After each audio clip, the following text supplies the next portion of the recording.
All right. This week on Chapters Over Coffee, we're going over pages 312 through 351. If we thought last week had some shocking news, I believe this week's tops that. A theory has been confirmed and news of the past has been brought to light. What does Isla have in store these next few chapters? Let's get into it. So last week, we ended with Isla telling both Grim and Oro that in order to defeat Lark, they had to work together. So going into this week's, so we start off with that they're all in the same room that they were planning to kill Grim. This time Grim's also with them.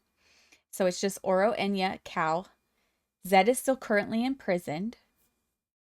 Isla lets everyone know that Lark wants both Grim and Oro dead and possibly her as well. Enya makes a comment about about why Lark didn't kill Isla when she had the chance, but she needs Isla to lead her to the heart of Lightlark. Isla's plan is to lure her out with the promise of the heart and then attack her. She says there is one person who knows how she can stop how she can stop her, even if it's just for a little. Enya wants to know why they should trust Isla. So Isla shows shows off her powers. She doesn't show off her powers. Or no, yes, she does. She shows off that she has both of their powers, like everybody's powers. So Enya's not having it because it's obvious they both still love her. So both Grim and Oro use her powers. So now Grim has access to Isla's powers that he didn't have before. Love that for him. Although he doesn't seem to enjoy it that he can make flowers. So I mean, I know. Mr. Broody Booty. Yeah, flowers kind of not his thing. If they didn't want to listen to Isla, she told them they could listen to Grimm's plan, which was to use the portal on Lightlark, destroying the island and sending all of Nightshade to the other world. I guess that was Of I'm course. assuming that was like the last option, like just to kind of get them to listen to her, to what she had Yeah. to say, because it was either her plan Yeah. or they're going with Grimm's, even though Yep. she doesn't want to go with Well, you Grimm's. can either, yeah, it's like, well, you can either listen to me or you can just listen to him and watch your ruler die, Yeah. basically. Like, this or that, take a pick Or a poison. in this sense to them, you can watch your best friend die. Yes. Yep. Uh, she then proceeds to drop the bone on the table, and Enya was pissed. Oh, she was pissed. Accusing Oro of giving Isla their greatest relic, but Isla lets her know that she stole it, which she did, but she needed it to make markings necessary to close the portal. Enya and Cal were to gather everyone left on Lightlark, all the remaining forces, and wait for her. She wants them portaled to the Newlands. Grim is to get the sword back, but before she could tell Oro what he was doing, he states he was going with her.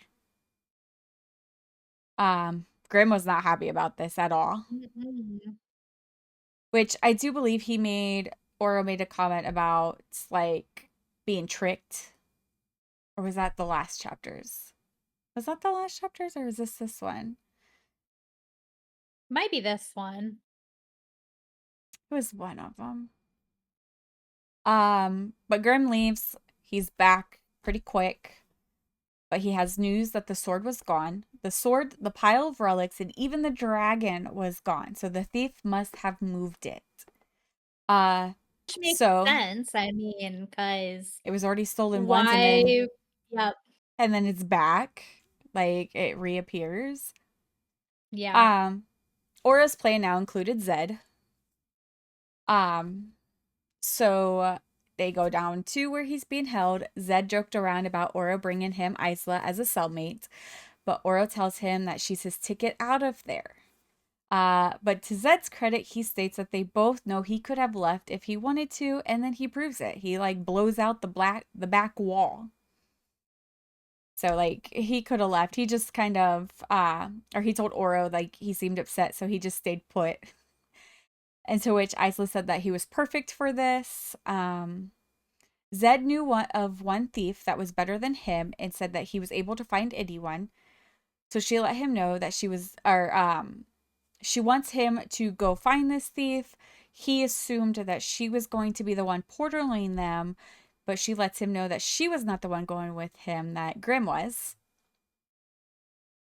Um, Grim wanted to know why he was in prison, but Isla just said that Zed could tell him, all about it during their time together. Isla tells Grim to come back to her, and Grim says the same thing to her. And then once he's gone, Oro is radiating with undeniable fury. Oh, yeah. He wasn't happy. Do Nobody's happy in like this chapter no. about what's going on at all. Oro states that Grim's going to kill Zed after they find the thief, especially once he finds out, why he's being imprisoned. Yes. Isla, though, had faith that Zed was fast enough and would be fine. And then she kind of self-doubted herself, like after she tells Oro all this. Like she kind of felt a little nervous that maybe he wouldn't be fine once Grim finds out, why he's in prison. Um, Shoot. What did I put? Okay. At this point, Isla wasn't able to use Grimm's portaling power because she was already drained. So Oro had to fly them to Sky Isle. They were going to go see Remlar. So upon arriving at the hive, it was empty. Isla was not giving up. She wanted to keep looking for them. So Isla taps into Oro's power, which in turn makes Oro even more mad because he had to watch her with Grim, knowing she still loved him as well. And by tapping into his power, she used so she could fly around the hive to hopefully find Remlar and his people. Oro asked how Lynx was. At first, she assumed it was Grim, and I loved he was like, "I'm not talking about him." He meant Lynx. Isla said that she believes he misses Lightlark. He doesn't like the cold. So Oro states that he could come back there and there would always be a place for him. And then silence kind of hits them. So Isla thinks back to, how Oro had taken everything slow with her, and then she ended up ruining it all. Next thing we know, Oro's knocking her off her feet because she had stepped on a trap. And as they're having this little moment, staring back at each other, Oro states that he doesn't understand because he can still feel she still loves him and he can forgive her for what she has done. I don't believe to the full extent he would, because No. he's gonna want her to contain it. Yeah. Um, so here she finally breaks down. She's telling him that she'll kill him.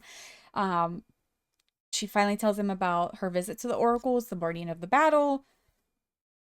Excuse me, how she'd kill either him or Grim with a dagger through the heart. This was why she stayed away, even though she wanted to come back. I don't believe that's the whole reason. We know she still loved Grim. At first she stayed away to keep him safe, but then things changed and she loves Grim. They're alike. Um, so as they're going back and forth with each other, a voice comes out and says, "Look who it is, the traitor and the king who loves her." Gotta love Remlar.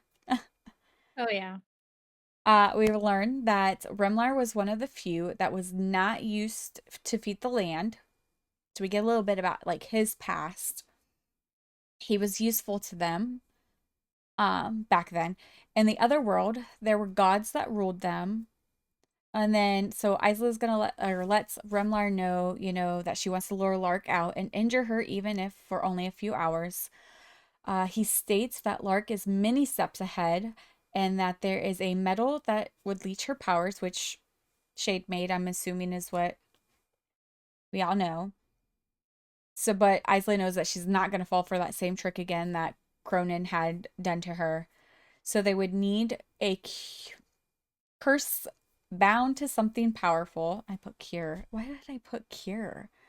Typo, um, it's fine. I know. And then this we learned Grim cannot spin curses. I thought all nightshades could. but Oh Grim can, no. according to Remlar, Grim cannot, but Remlar can. Maybe Isla, he just doesn't know how or he's not good at it, and that's why he can't. I oh, mean, almost like Cal with healing. Like he can kind of do it, but he's not the greatest. yeah. Um, Isla hands Remlar a blade, to which he said that he'd curse it and bind it to himself. So then her and Aura are going back to the castle where Enya and Cal were. Some of the soldiers were missing, but Isla knew that by missing, they were already dead and already part of Lark's army. So Oro Mm. wants any remaining bodies burned. He doesn't want anybody left that's buried. Um, After this, it kind of jumps back and forth a lot between the meeting room and where they're going.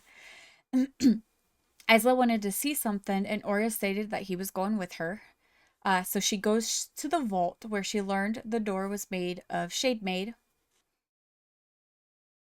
Ora wants to know why Isla wanted what Isla wanted with the vault, but she just told him it was none of his concern. That's when he noticed her markings because she can't use powers, she can't use her shadows there. They were no longer hidden. So they get into this little fight about her soul. Isla tells him that it's already gone, and Aura says that it's not, and that what she did was an accident. So then she finally tells him about the other prediction, that she'll either save the world or end it. She opens up to him about killing people and that she likes killing people, that something had awakened in her. She's afraid, of what she'll do, and that she doesn't trust herself. She's more cursed than a blessing. To which Oro offers to help her if she lets him. And I don't know how he's gonna help her. Like, that's who she is. Especially when she finds out what she is. Like, she finally finds out Yeah. what she is, like, there's no helping her with that. Like, it is truly what she is. Um, he's already forgiven her for what she's done. He doesn't want her to change her choice for him, but she'll always be his only choice forever. That was cute, but heartbreaking at the same time. Yeah. And then they're in this staring match, and out of nowhere, here comes Ren. Like, Ren just shows up. Isla couldn't figure out why she was there because she's never been on Lightlark to where they're at. So when she calls out to her, she takes off running. So Isla's following her. At one point, she lost her, and when she turned around, Ren was stabbing a blade toward her face. So as she's blocking another hit from Ren, Isla accidentally sliced her blade down Ren's arm and found out there was no blood. She was dead and brought back by Lark. Um, Isla lets Oro know she couldn't kill her because of how close she was with her. So Oro set her on fire for Isla.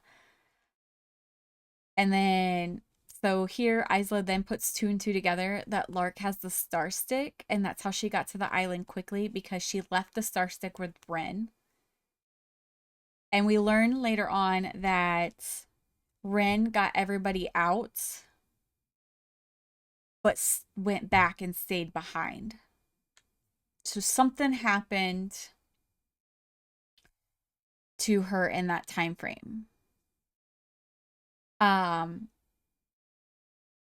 she went to use Grimm's portaling power at this point, but it was gone. Every time she reached, there was nothing there.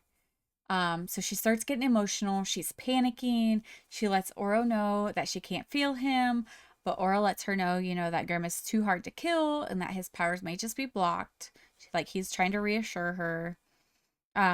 He tells her that she needs to stay calm or they won't survive. Um, Oro then grabs her arm and throw up. Wait. Oh, yeah. Okay, so she's getting emotional. I'm like, wait a minute, what? Okay, Oro grabs her arm and throws up a starling shield because seconds later, trees are snapped in half and the forest flattened because she's using her emotions, or her emotions are getting the best of her, so she's using her powers as she's panicking. Um, they heard a roar, and the serpent breaks through the remaining of the treetops. Her scales were muted. She was dead and then risen, so Lark had gotten to her. So at this point, Isla and Oro has to run through the forest since they can't use the portaling power. They came to the cliffside where they jumped, and with Oro's power, He was able to land them safely on the beach, where they were then surrounded by skylings with arrows drawn, who were all dead from the battle. Um, So Isla's trying once again for Grimm's power, but she still can't feel him. Her vision then goes black and her power exploded. So she's still getting emotion and still letting her emotions take over. Mist had rained down and the sea behind her was boiling and the cliffs were now thousands of daggers. So all the skylines were pieces along the beach. And then when she turned to face Oro, he was clutching his chest because under his hands was blood and a blade. So this doesn't help her emotions at all because she's already freaking out about Grimm. No, And and I thought for sure that this was like oh, the I know. prophecy. I'm like, but what kept me is because we kind of already know, like, going forward, that he's in the next book right now. So that kind of like, okay, he's not Well, dying yet. and I had wondered if maybe like it was not really a metaphor, but something to where you like so she stabbed him through the heart, but it's interpreted that she's gonna kill him, but doesn't actually kill him. Like she has to stab him in the Mm. heart to break a curse, like break something, along the lines, but they're able to save him kind of thing, but that's not gonna Ooh. happen. This is jumping a little bit, but you saying like a metaphor. Nexus gets brought up again by Remlar. Is Yeah. that what it is? Maybe I mean, because she. I know it's they're either both one, heirs,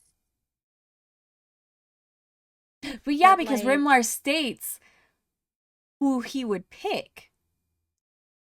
yeah. So I'm wondering if it's just like they're because they can't tell her the whole thing, like, oh, you're gonna break the Nexus curse, and so you need Otherwise, she's to not going to do it.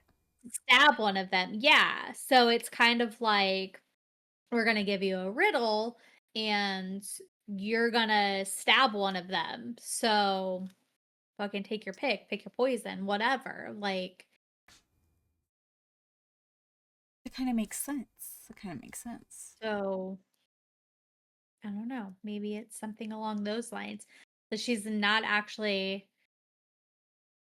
It's just like a like metaphorically. literally gonna stab them, but or she's really gonna plunge the blade and be like, no, I pick him, we're not a Mm. throuple Mm. type thing. Cause essentially that's like stabbing somebody through the heart because you're Oh, hurting them. I don't know. I don't fucking know. I'm that grasping at makes. straws now. I mean, that makes sense though because she loves them both. So it's like her dagger through a heart when she picks the opposite over the other. Yeah. So that could, yeah, that kind of makes sense. And not essentially just killing them, just heartbreaking because they really didn't say full blown killing them, did they? I'd have to go I don't back through think all my so. notes. I'd have to go back through all my notes.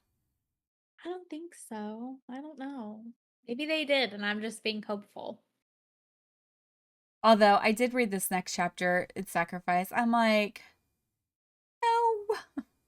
Yeah, that's why I thought this was it. Like, Like, but then I kept it was happening. remembering he's supposed to be in the next book, so we'll be okay. Yeah. All right, so going into the next chapter, Oro's bleeding everywhere. Isla was sorry because it was an accident. So as she's having a little panic episode, she hears his voice in her head telling her to focus because he knows she's gonna like explode her powers again and it's not safe for anybody. She didn't know how to heal him. Um, or she didn't know how to heal, but Oro had taught her that all powers were similar in their execution. So she finally gets herself to focus, imagining the wound closing, but it wasn't working. He was still dying there, right in front of her. So he places his hand on her heart silently, telling her it was all for her. All this time, he saved it for her. She had access to his powers. Lark would be, or would not fall, but he would die. So he's pretty much just like, it'll be okay. You know, everything's fine. If he dies, he dies. But Isla refuses and started thinking of their memories together. She states that, or like in her mind, she states like, their sort of love didn't just die.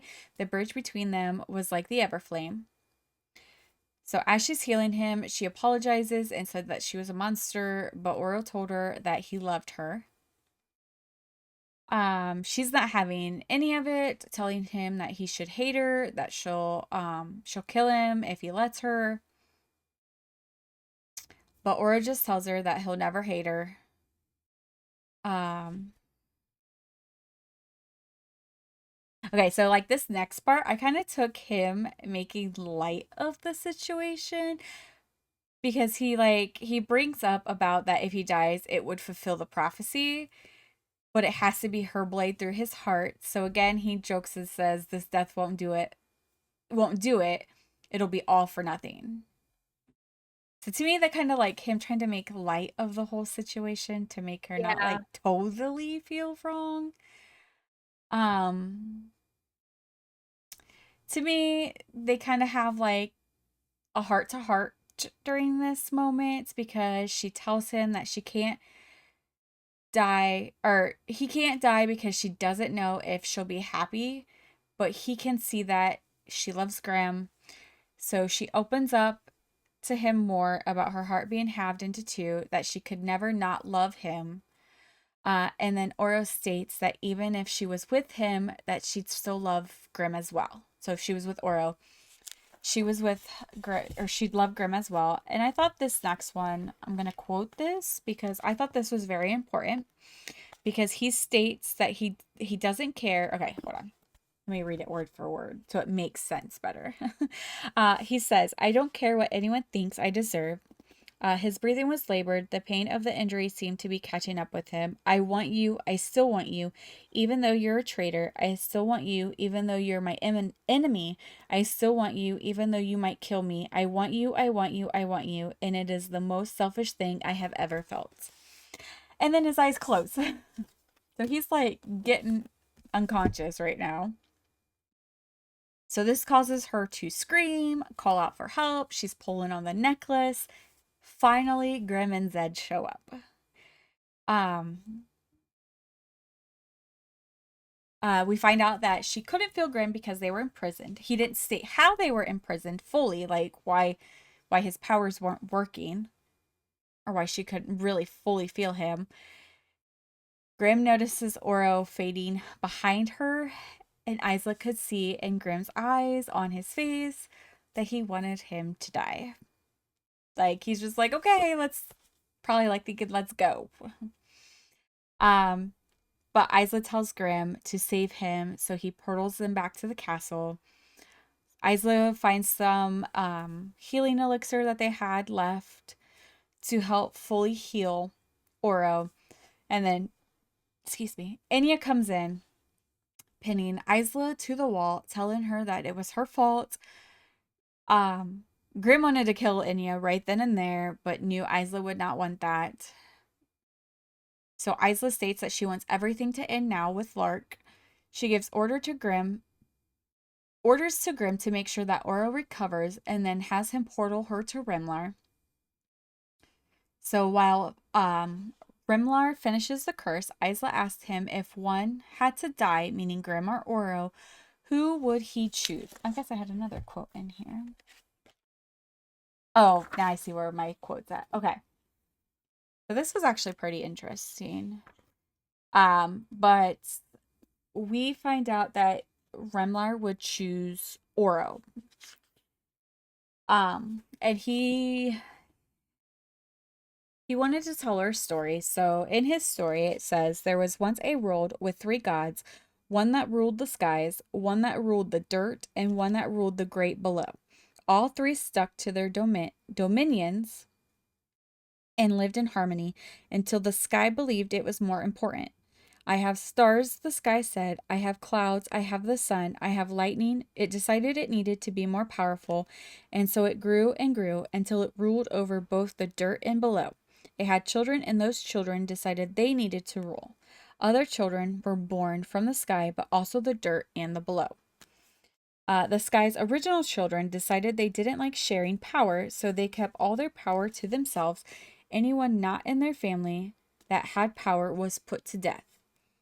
It wasn't until one day the children of the dirt and the below rose up and fought back for their power. It started a war. Um, one of the princes of below and one of the princes of the dirt dreamed, or princesses of the dirt dreamed of another world.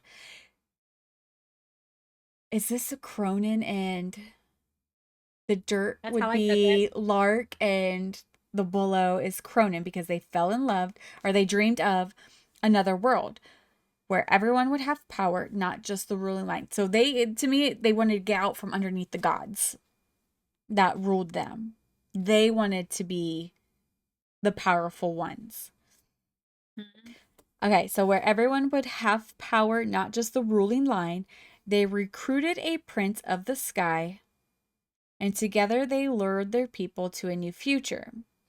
This is where we learn Oro is the last remaining part of the original ruling, so if he dies, Nexus will no longer exist. We do find out that Remlar does know that Cronin is alive, and that's why he picked Oro as well to kill because Cronin is not there on Lightlark. So it would have to be they only have access to Oro. Mhm. Um, we Which find honestly out answers my question as to which one she's gonna end. But see, she can't end Grimm until they're separated. They because can't. Cronin is alive. Oh yeah, because it won't. So even if she picked him in the end, A, they're connected, and B, Cronin is still alive, so it's not gonna end any curse. It wouldn't kill off Nightshade either.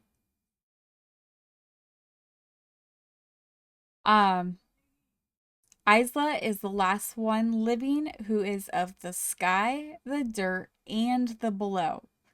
I don't know how factor the sky fits in there. We know her dad was Nightshade and her mom is Wildling, so that's the dirt and below. But how does her being sky fit in? Where does the third one come from? Is it, well, no, because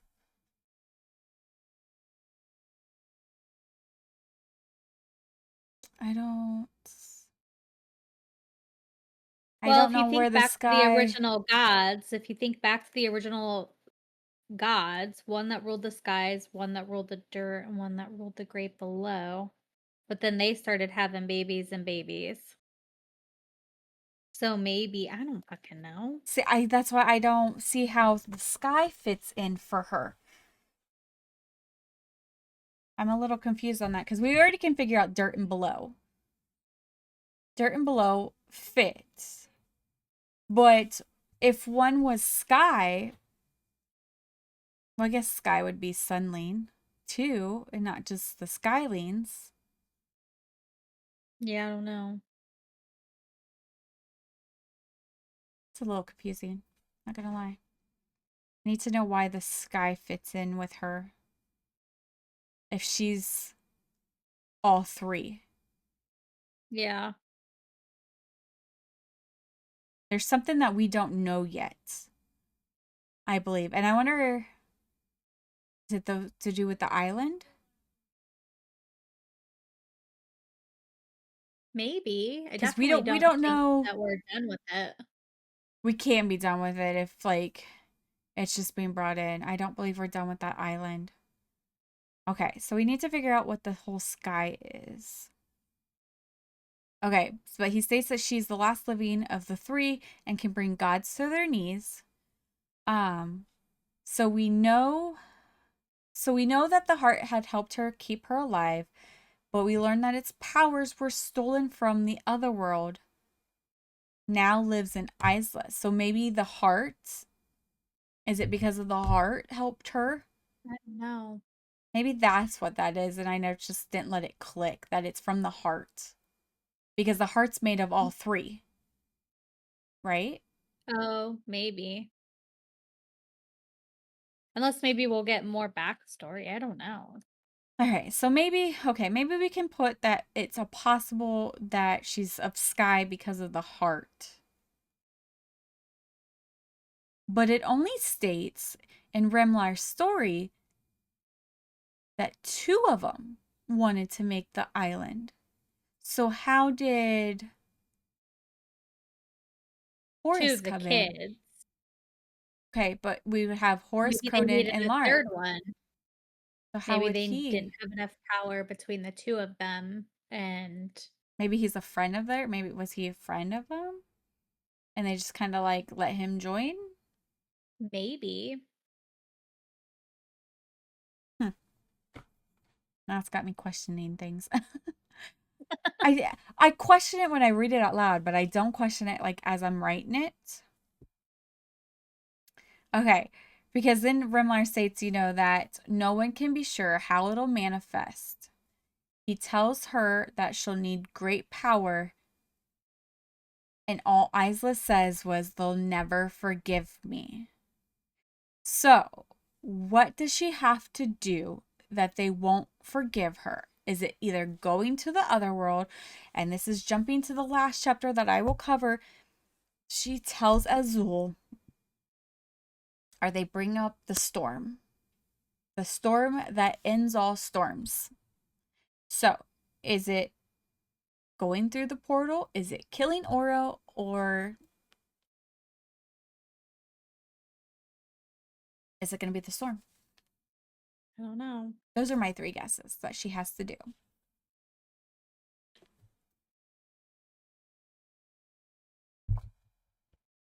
I'm All not right. sure. So we open up this next chapter. She gets to Sky Isle. She has Remler's directions in her mind, and she's blindsided by vines. As soon as she lands, they trap her, and Lark thanks her for finding the heart.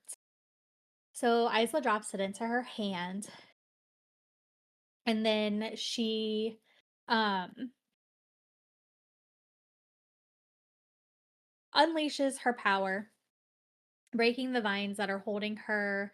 The orb, the heart orb, whatever, its light fades until only an acorn is left. I thought that was a great idea, creating like a decoy, I Mm-hmm. guess. And the acorn was actually something that Zed had previously developed that had concentrated power into. Um, and Mm-hmm. so it explodes in her hand. And so I typed my notes out this time, and obviously I still can't read. Um, I can't either. So, Isla calls out, and then Oro's there with Remlar's cursed blade. He stabs the blade through her heart, and for a moment, like darkness swallows all of them. Then comes a scream. A blade of ice came out of nowhere and stabbed Oro. Fucking Cleo, that evil fucking ugh, bitch, has finally entered the picture. Grim goes to make a move. Cleo threatens Isla's life, and fucking Soren, that motherfucker, standing mm, behind her with a sword at her throat. And we I find knew he out was that fishy. I knew I something was up with him. Knew I it. know. Yeah, I didn't like him either. So, um, next thing we know, we kind of find out that Clark's even more indestructible than letting on because the curse does not last long at all. And she's back on her feet like nothing happened. Her skin starts stitching back up and then like it does its thing until the sword is just like expelled from her body. And next thing we know, here comes poor little Remlar dropping out the sky, fucking dead as crap. My favorite little Um, blue, my favorite little blue man. Ugh, which was honestly really sad. I know. First the blacksmith and now Remlar. And the Mm-hmm. serpent lady that, like, just came out of nowhere to help them fight the battle. Like, Yeah. So Zed and Calder trying to work on Oro. Isla uses Grimm's power and she sends them all to different places. But before she can portal herself away, Soren has her pinned. So she completely blocks out her connection to Grimm. And she can feel him fighting it, knowing that he's going to come back for her. Because obviously, I'm assuming at this point he's fucking livid. Like, she did not just fucking do that to me. mm-hmm. Um, and Isla gets knocked out. She wakes up bound and we're back underground. Um and Lark says, "Strange how easily mistakes are repeated. How strange another wildling ruler fell in love with her nightshade counterpart." Isla responds, "Mine gave me his life, yours locked you in a prison. We are not the same." Lark just smiled back, but Isla could tell she hit a nerve. The wildling still harbored deep resentment over Grimm's ancestor. She could feel it. "Let me give you some advice, Isla. Kill your heart before it kills you. The heart is always our downfall, no matter the poetry or the lessons about love conquering all. No, the opposite. Love conquers us. It is the Excuse me. true ruler, the true equalizer, the true weapon and scythe among men."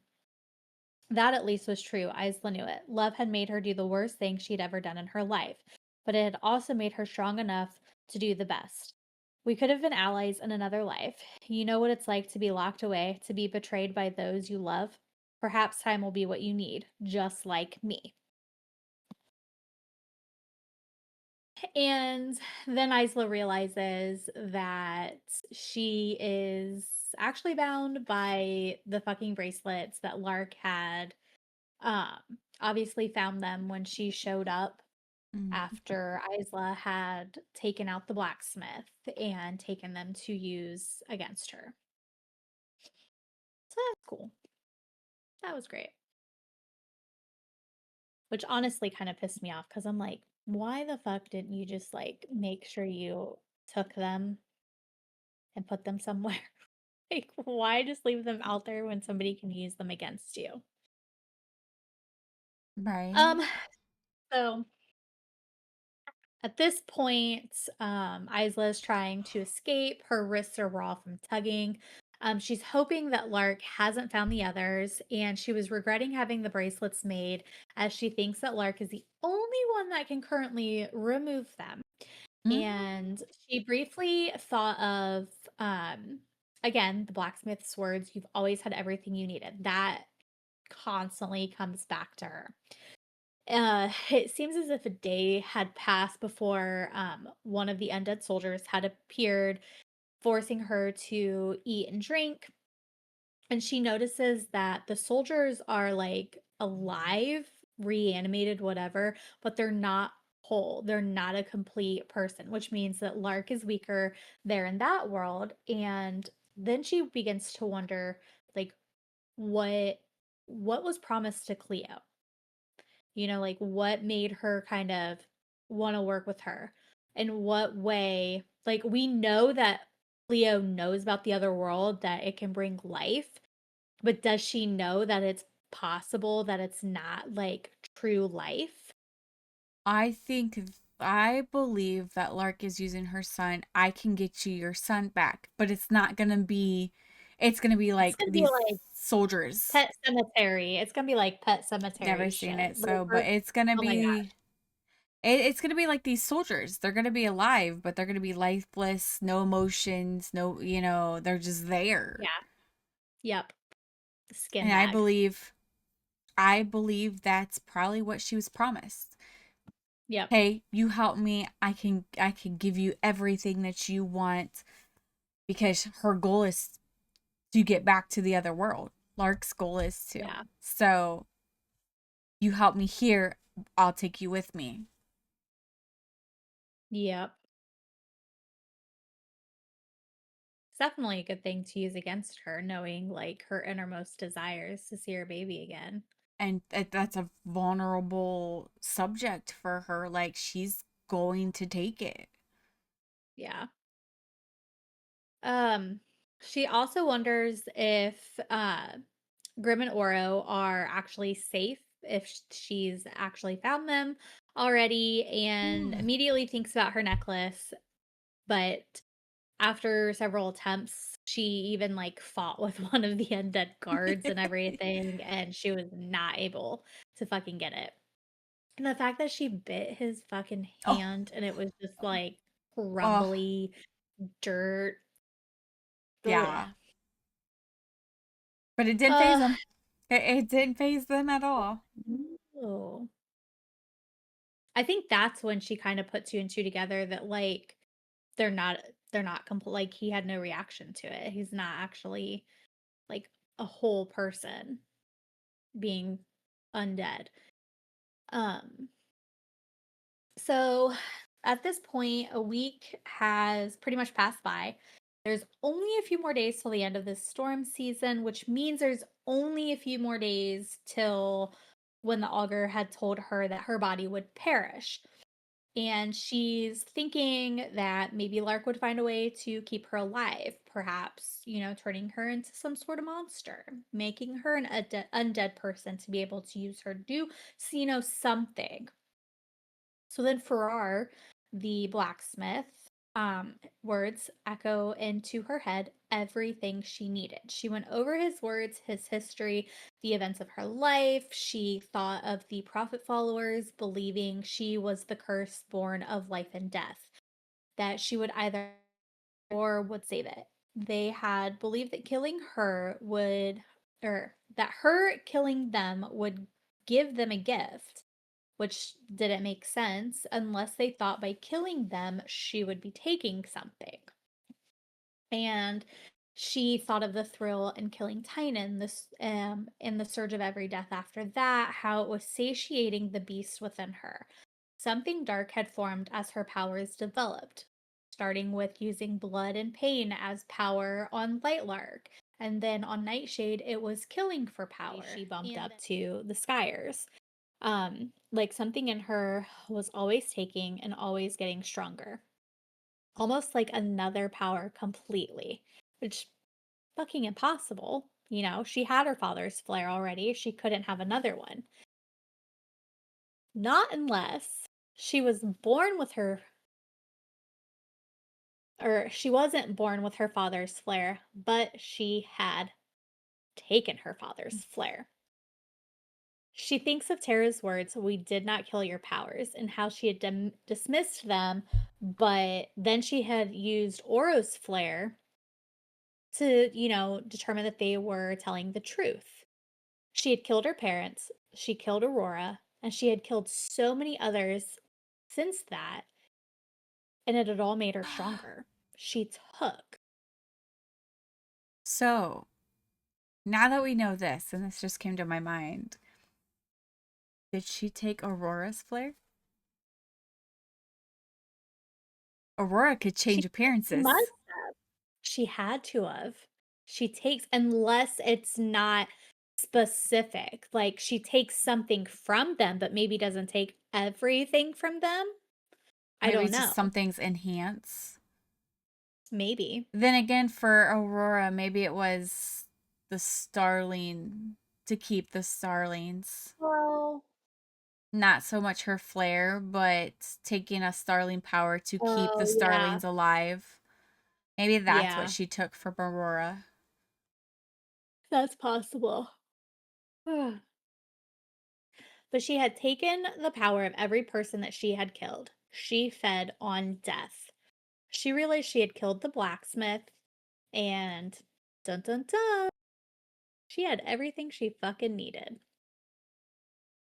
So she knew the blacksmith had crafted failsafes in his creations, and she had his power now. So she starts to draw on her powers.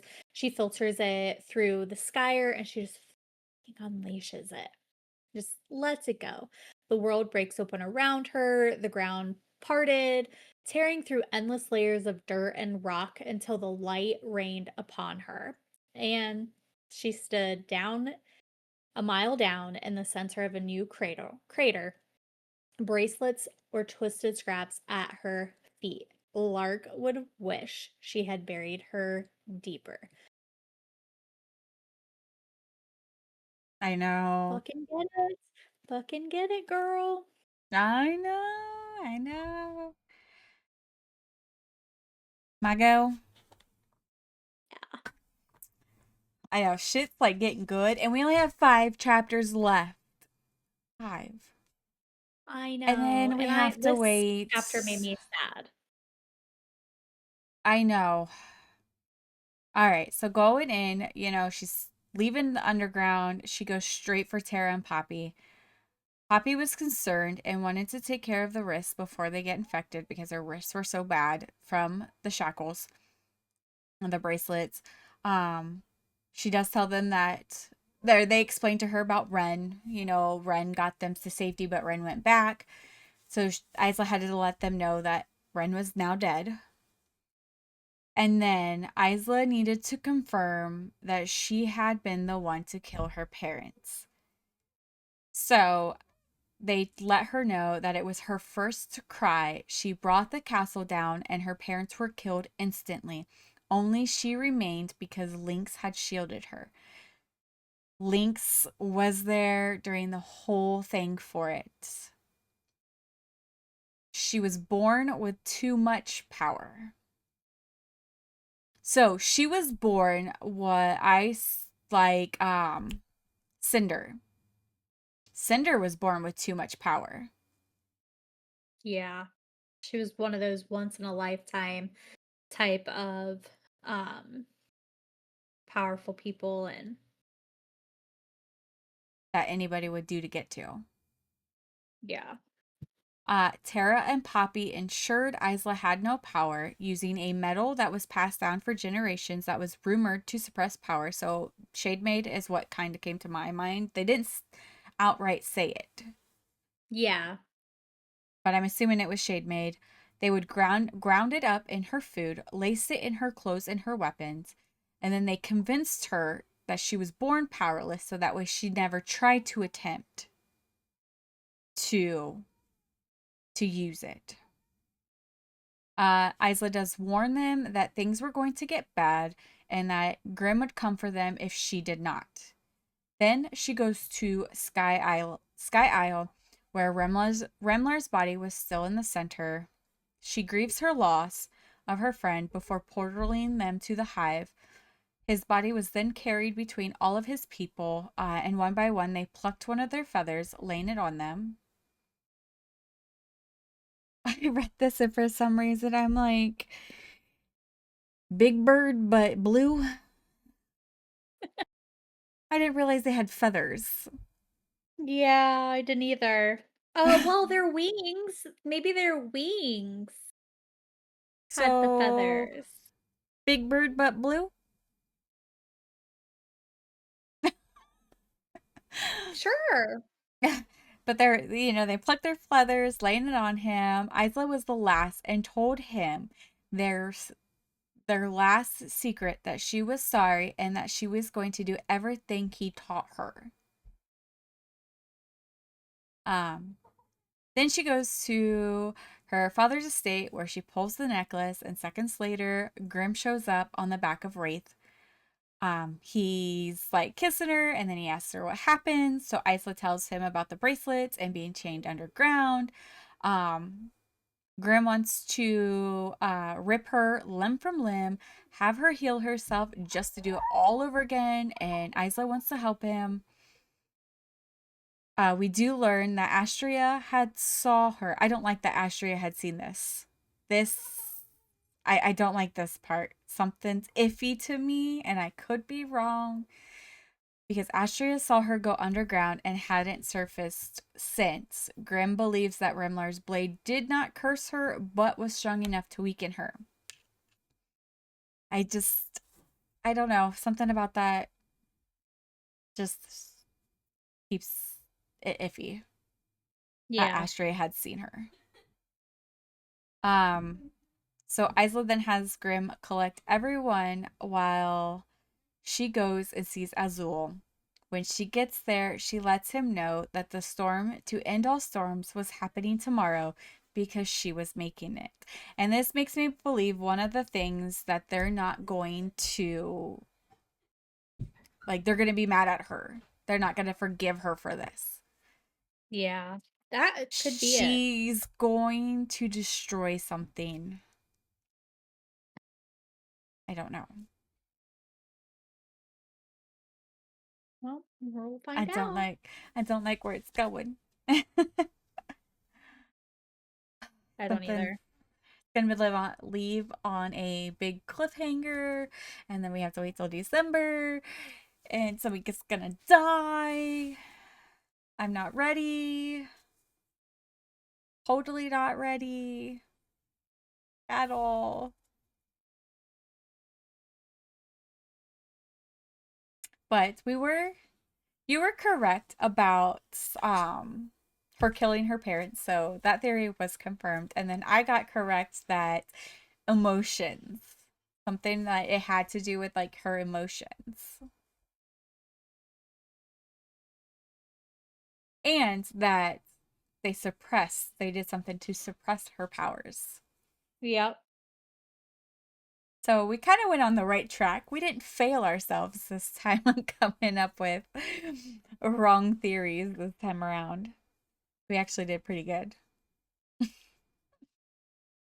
Way It's better than the okay. last time. Yeah, I know.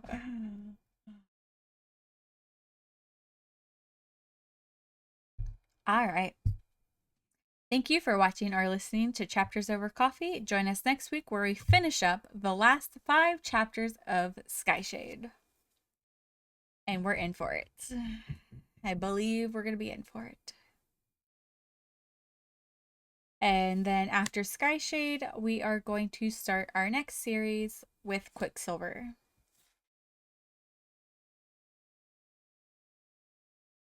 Wish us luck. Yeah, yes. I've heard, I'll go more into it when we get there, but the back and forths, a bunch of back and forths on this book makes me nervous. But Yep. I think we might be okay. There's a bunch of back and forths on this series, and it turned out really good. I've enjoyed it Few so far. a So, few plot holes that confused me. Few little plot holes that are kind of confusing, but otherwise it's a really good series. yeah. Really good series.